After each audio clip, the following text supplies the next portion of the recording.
It all began on a warm June afternoon, just as the sound of wedding bells was fading into memory. I was now officially Mrs. Amanda Collins, married to the love of my life, Jacob Collins. After a whirlwind college romance and a 2-year engagement filled with highs and lows, we finally said our vows in a beautiful ceremony surrounded by our closest family and friends in Charleston, South Carolina. The honeymoon was the part I had obsessed over for more than 6 months. I wanted it to be perfect, a trip we'd never forget. We chose Maui, Hawaii, drawn by its blend of luxury and adventure. I was the type to enjoy a quiet sunset with a book, while Jacob loved anything outdoors, hiking, snorkeling, chasing thrills. Maui gave us both what we craved. When we landed, it felt like stepping into a dream. The scent of hibiscus lingered in the air, and the warm breeze welcomed us as we stepped out of the airport. Jacob wrapped his arm around me and whispered, "This is going to be amazing." I couldn't have agreed more. Our resort sat right on the coastline, with floor-to-ceiling windows facing the ocean. Waves crashing on the shore became the soundtrack to our nights.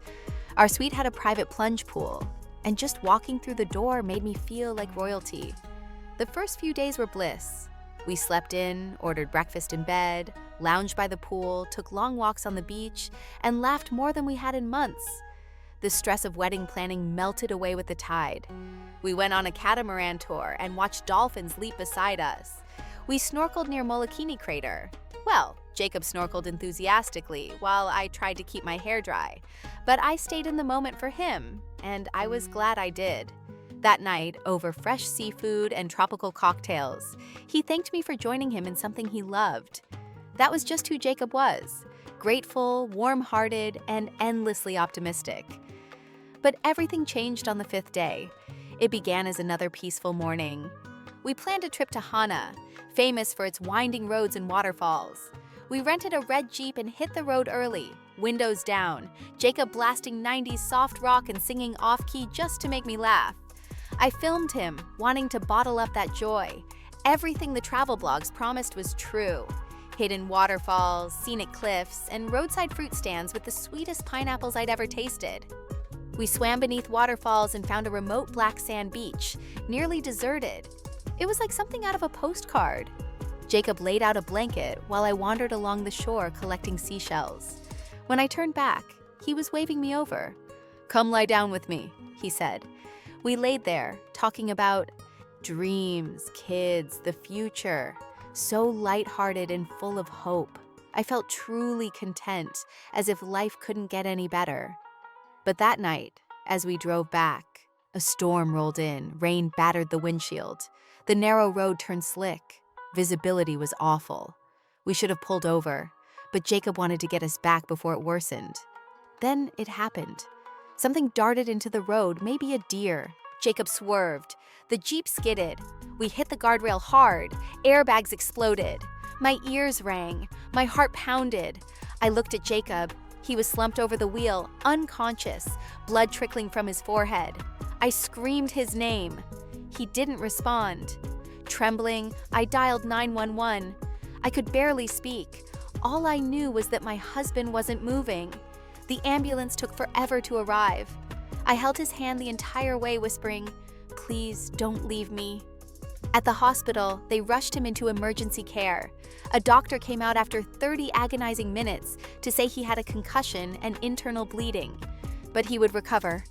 Relief overwhelmed me. I dropped to my knees and sobbed. For 2 days, I barely left his side. When he finally woke up, groggy but alive, he managed a weak smile and joked, "Did we miss the rest of the honeymoon?" That was Jacob, still trying to make me laugh through the pain. Doctors advised rest and no flying, so we extended our stay at a quiet bed and breakfast. One morning, on a walk to the pharmacy, I saw a young woman crying outside a cafe. I couldn't ignore her. I asked if she was okay. Her name was Lily. She had come to Hawaii for her honeymoon too, except her fiancé had called off the wedding days before. She came anyway, hoping the ocean would heal her broken heart. But it hadn't. We talked for hours over coffee.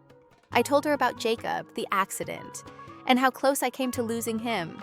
She said hearing my story helped her realize life can flip in an instant, and maybe she wasn't as broken as she thought.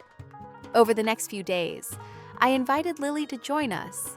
Dinners, beach walks, porch talks. She became like a little sister.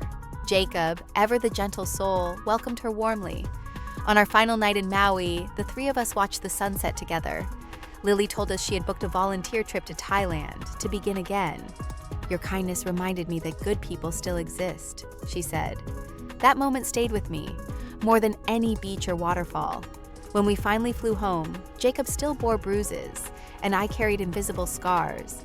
But we also brought back something more: a deeper love, a new friend, and a fresh perspective on just how fragile and precious life is. I'll never forget what happened on our honeymoon.